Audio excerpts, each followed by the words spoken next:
Hi, నా పేరు doctor Bharadwaj. నేను CEO అండ్ చీఫ్ డాక్టర్ ఫిడికాస్ హోమియోపతి. ఈ రోజు మనం ఒక ఇంపార్టెంట్ డిసీజ్, చాలా కామన్ డిసీజ్ గురించి తెలుసుకుందాం. ఇది విమెన్ లో రీప్రొడక్టివ్ ఏజ్ గ్రూప్, అంటే సెక్షువల్ గా యాక్టివ్ ఉన్న విమెన్, లేకపోతే చాలా రీప్రొడక్టివ్ ఏజ్ గ్రూప్ లో ఉన్న విమెన్ కి చాలా కామన్ గా వచ్చే డిసీజ్. దీన్ని బార్తోలినైటిస్ అంటాం, బార్తోలిన్ సిస్ట్ అంటాం, లేకపోతే బార్తోలిన్ యాబ్సిస్ అంటాం. ఇవన్నీ క్లోజ్లీ రిలేటెడ్ డిసీజ్, ఒకటే డిసీజ్. దీన్ని బేసిక్ గా మనకు విమెన్ లో బార్తోలిన్ గ్లాండ్ అని ఉంటుంది, ఆ గ్లాండ్ కి సంబంధించిన డిసీజ్. ఈ మూడు డిసీజెస్ చాలా క్లోజ్ గా ఉంటాయన్నమాట. అందుకు ఈ డిసీజ్ అన్నింటినీ కలిపి తెలుసుకుందాం.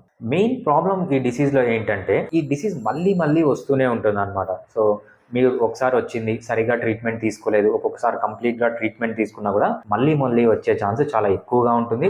అది మెయిన్ గా మనం చూసే ప్రాబ్లం ఈ డిసీజ్ లో. బేసిక్ గా బార్తోలినైటిస్ అంటే ఏంటంటే, ఫిమేల్ రీప్రొడక్టివ్ సిస్టమ్ లో వజైనా అనేది ఉంటుంది. ఈ వజైనల్ ఓపెనింగ్ కి రైట్ సైడ్, లెఫ్ట్ సైడ్, రెండు సైడ్లు ఒక బార్తోలిన్ అనే గ్లాండ్ ఉంటుంది అనమాట. ఈ గ్లాండ్ ఏమవుతుందంటే ఒకసారి ఇన్ఫెక్ట్ అవుతుంది, దాన్ని బార్తోలినైటిస్ అంటాం అనమాట. ఒక్కొక్కసారి ఆ గ్లాండ్ డక్ట్స్, అంటే ఆ గ్లాండ్ నుంచి వచ్చే సెక్రీషన్స్ అన్ని బ్లాక్ అయిపోయి అది ఎన్లార్జ్ అవుతుంది అనమాట. దాన్ని బార్తోలిన్ సిస్ట్ అంటాం. ఎప్పుడైతే ఈ సిస్ట్ అలానే ఉండిపోయి ఇన్ఫెక్ట్ అయ్యి పస్ ఫామ్ అవుతుందో దాన్ని బార్తోలిన్ యాబ్సెస్ అంటాం అనమాట. Fiticus Homeopathy